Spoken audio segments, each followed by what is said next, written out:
Hi, I'm Dr. Sandy Islands. A lot of people ask me, is that your real name? And I say, well, it's been my real name since 1985. And I was getting divorced, and it sort of bummed me out that all I had for my identity was my divorce papers. I had to change everything. And being somewhat of a feminist, I didn't really know why that was the case. Of course, it's not the case today. People take anybody's names. And so I just decided I'm not keeping his name or going back to my maiden name. I'm going to pick a name I like. And that's how I found it. Literally back then, there weren't really computers.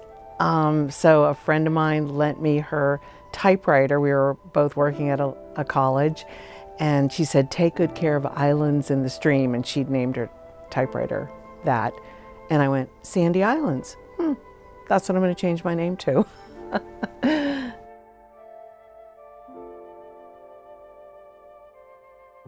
Well, I'm a working psychotherapist. So pretty much my everyday life is I'm in my office and I see clients. I have my own private practice. And then when I'm done in the morning, I'll tend to do some writing, administrative work. I go swimming, I do Pilates, I walk, I needlepoint, and sort of keep it simple.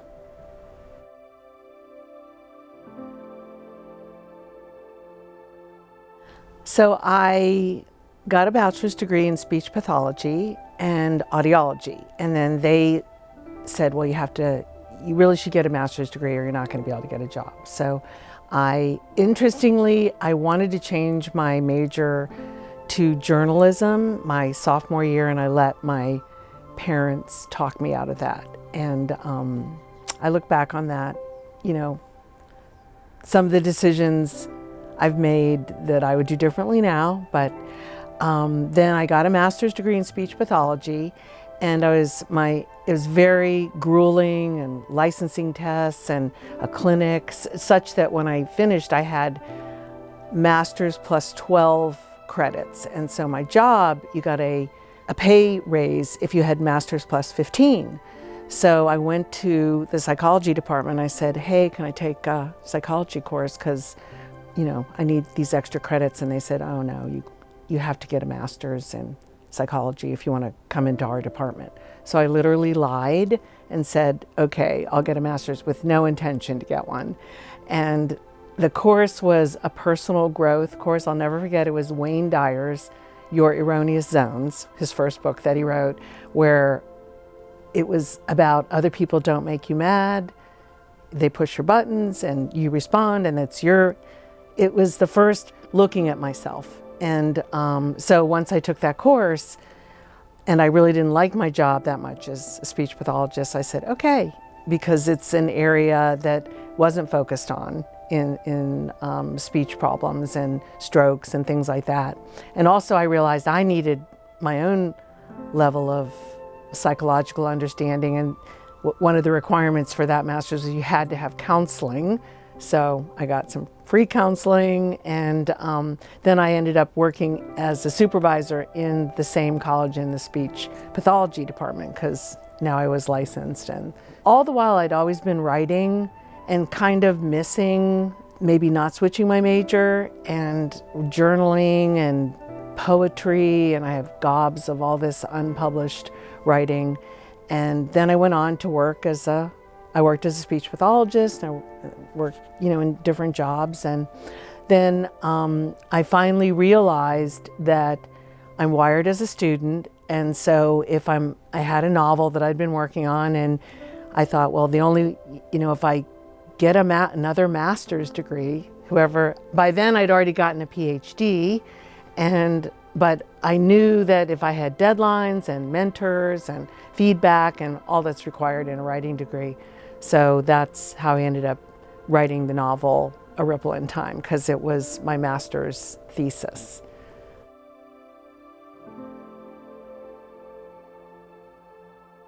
Well, when in the master's degree, you had to pick a genre. So you had to pick children's, and I'd already written children's, and I didn't feel like I needed any help in that area, so that's why I picked the fiction. And Unfortunately, in 1986, I'm the oldest of 3 girls. My baby sister was diagnosed with a glioblastoma, which is a malignant brain tumor. She lived 18 months and passed away, and it was a life-changing event for our family. And after she passed away, I kind of thought, I just couldn't buy the unfairness of that happening. And so I went on this avid research study of life, death, life after death, near-death experiences, reading Kubler-Ross. Dr. Elizabeth Kubler-Ross was one of the pioneers of kind of challenging our perception of death, that we're taught that that's the end. And if you look at some of the Buddhist teachings and reincarnation. And then I started having some spiritual experiences where I felt like I was actually having some contact with my sister, and nothing I was looking for, but things happened. And so I just opened my box of the 5 senses to include spirituality. And I was always on a spiritual search myself, to understand what that energy in the universe is that's bigger than our mind and personality. And I've come to, and I talk to my clients about this, that I think we're a 4-cylinder car: mental, emotional, physical, spiritual, and cars run better when all cylinders are tuned up. And some people choose a religious path, but to find that energy, and then based on my experience of kind of believing that we all have a spirit within that lives on when this body passes away, and that spirit's always connected to that energy in the universe. And it's always downloading information and guidance for our highest good. So I just had to incorporate that in the story.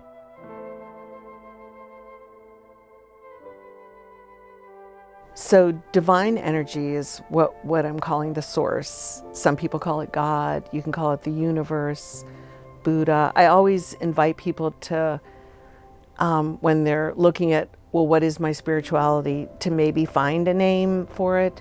And they don't even have to think of it as prayer, but it can be just an energy in the universe that they're always connected to, and they want to enhance that connection, because our personality mind, that which comes with our body or our ego, tends to be the thing that creates suffering. And it also isn't the observer. So our higher consciousness, which is that spirit within connected to that divine source, divine energy, can be the observer. And that's the thing that can, when we're taking ourselves through our thinking down into vortexes of negativity, that higher self can be the observer and go, do you really want to go there?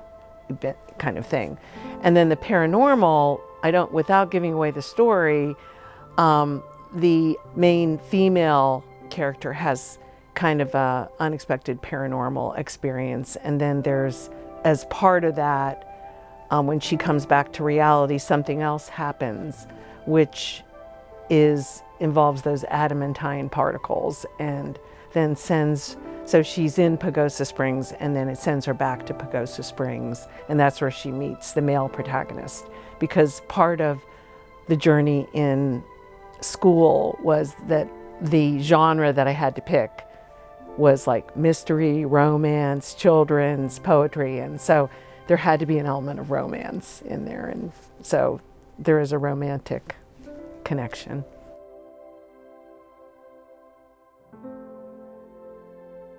How being a therapist affects the novel: the female protagonist goes to a therapist and does some hypnotherapy, which is something that I do. And then the spirituality, she also goes to a medium because of some family issues that are happening. And I also have experienced afterlife experiences, and been to mediums myself, and so that's included. In terms of research, in this day and age, hello Google, just about anything you want to know, you can research in that way, and with a list of 10 questions of every piece, you don't even know you're asking the question, and there it is. So, but as I because I had been to Pagosa Springs many times, there was a lot of the location, shops, restaurants, the ski resort I'd been to and experienced. And so that was helpful. And I lived in Key West for more than 30 years of my adult life. So that was helpful as well. Otherwise, I would just do research for the next couple things that I have in the pipeline. It's interesting how life guides you to answers, which you could call research, but also just all the tools that we have available on the internet. You know, any kind of research is available in that way.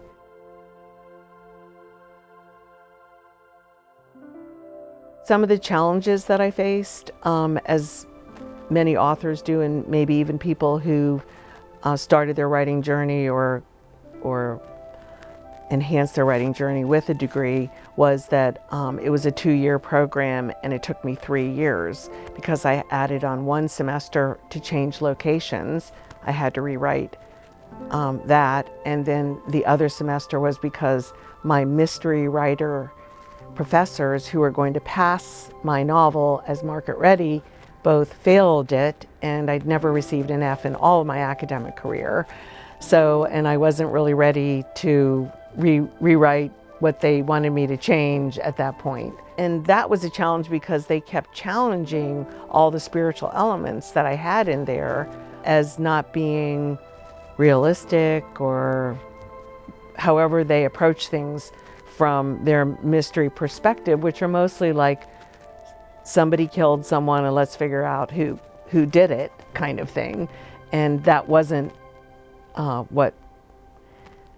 where I was going. And there is some reincarnation elements in the book, and they were not in belief of that as well. And so it was a bit of me having to stand up for myself and just say, I really can't change these elements because they're so much of what guide the characters and guide the story. And then the other challenge, as many authors experience, is then it's ready to be published and you send it to agents and you're rejected, or you send it to publishers and you're rejected. And then after so many, I tend to put my work on the shelf and move on to something else.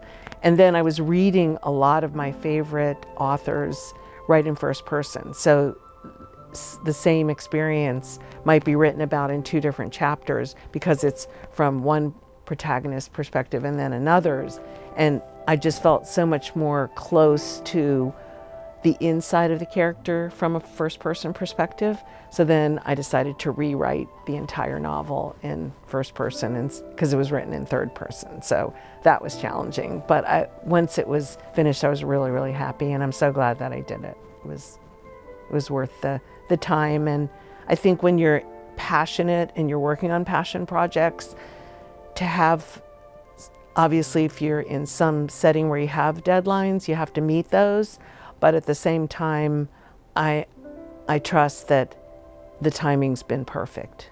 And that's why I'm sitting here right now, because it was just meant to be and to happen this many years later. And it feels good that I didn't give up, that I persevered. And I've done that with almost all my projects, so.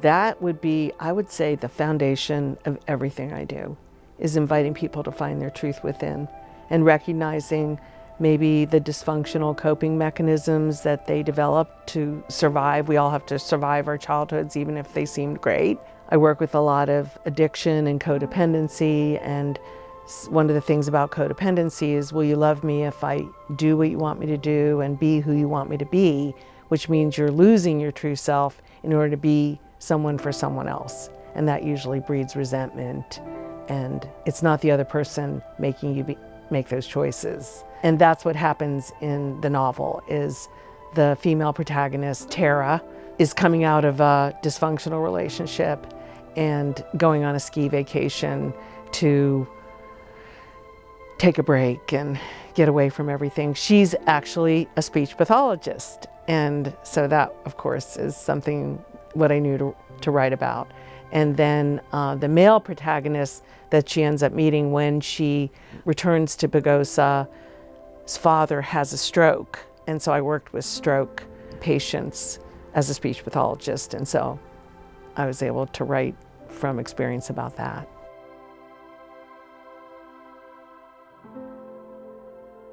Tara is kind of a lost woman who, in the journey of this experience and the relationships that she has, the first relationship she has when she goes to Pagosa is with Alex.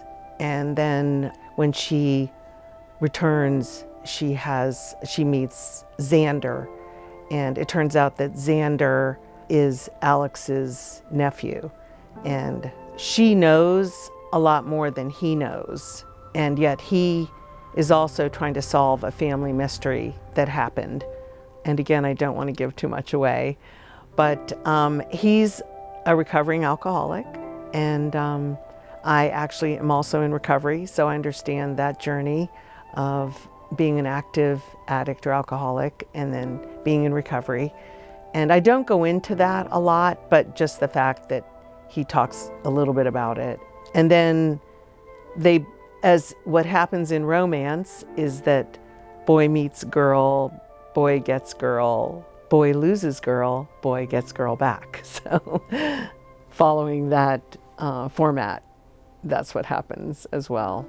And they both go to therapists, they both experience hypnotherapy. As I said, Tara experiences the mediumship, and there's a sibling relationship with Tara and some dysfunction with Xander and his father's relationship. And so because I work with that all the time, I tried to touch on those elements, and yet they all end up getting resolved.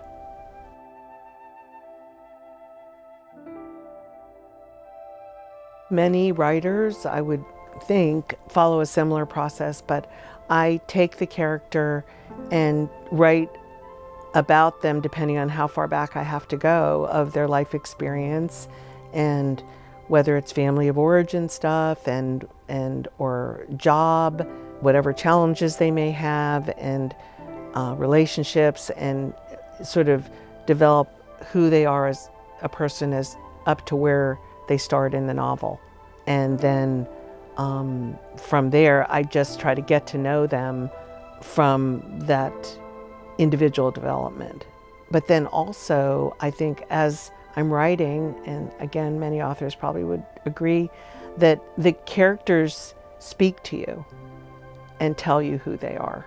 And I might have an idea of how the journey's going to go in this next section of the book, but then the character literally takes me a different direction and I follow it and I don't know where that comes from. It feels like it's from that divine source in a way, that they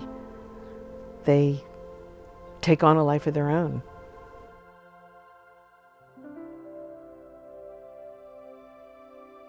Yeah, the mental, emotional, spiritual aspects of my website delineate the different tools that I do in my practice, hypnotherapy, trauma therapy.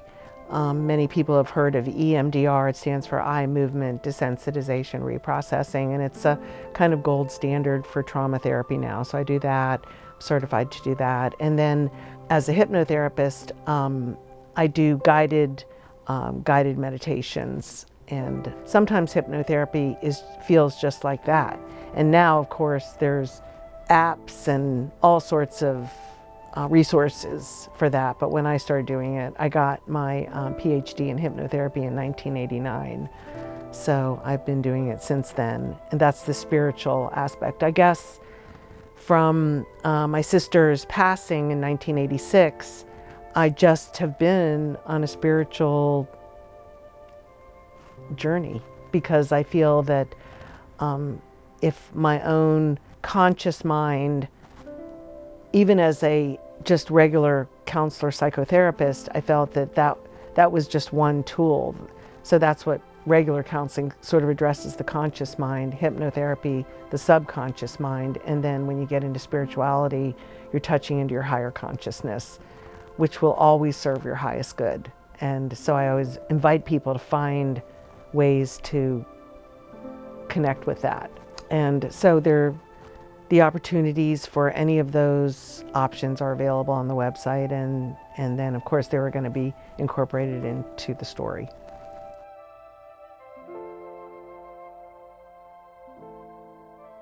I do have 2 books that are in the queue, and they come along the lines of this story. One is called Yestermorrow, and what it is a parallel story of a past lives and present lives. So all the characters in the present life have a matching character in the past life. And so the protagonist will go to a therapist and do past life regression, which I've also done in my practice, and to answer some of the unanswered questions. They've been looking at all different practitioners and healing options in their present life, and they can't find any of the answers. So then they'll find it by uncovering the unfinished things that they brought into the present life from the past life.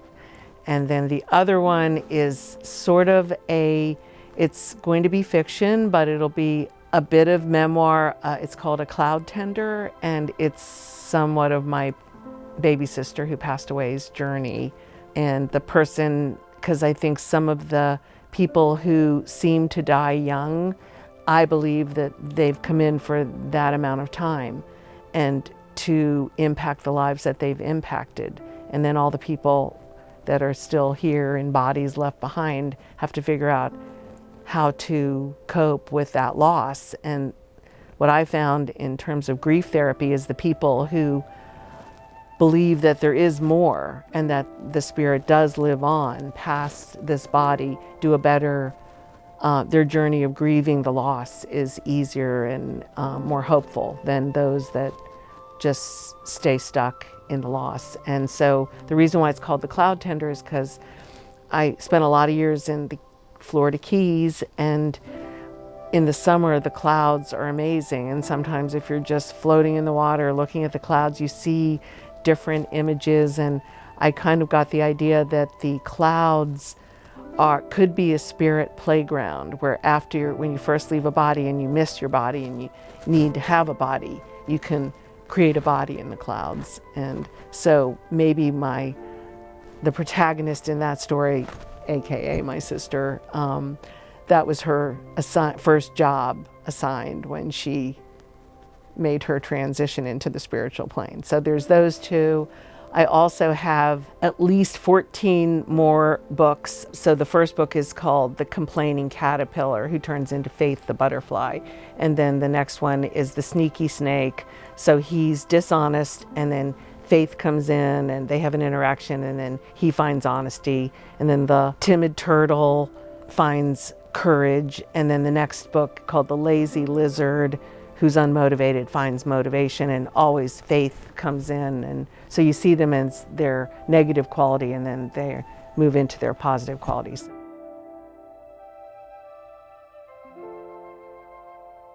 I don't know if this is an emotion, but I hope inspiration. I hope they're inspired, and maybe even questioning or curious about some new directions they may want to take, or new avenues they may want to explore. Maybe some opening their mind to some areas where they're closed-minded and just energized or illuminated, or interesting, my company's energy illumination, which is what I think everything is energy.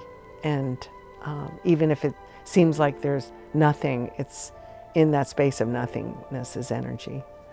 And I hope it's an emotional ride for them, that there's sadness, or there's maybe even frustration, irritation, anger, hurt, but then because they're just living what the characters are living. And then hopefully at the end, when all the relationships get resolved and the mystery solved, they're just inspired and enjoyed the journey.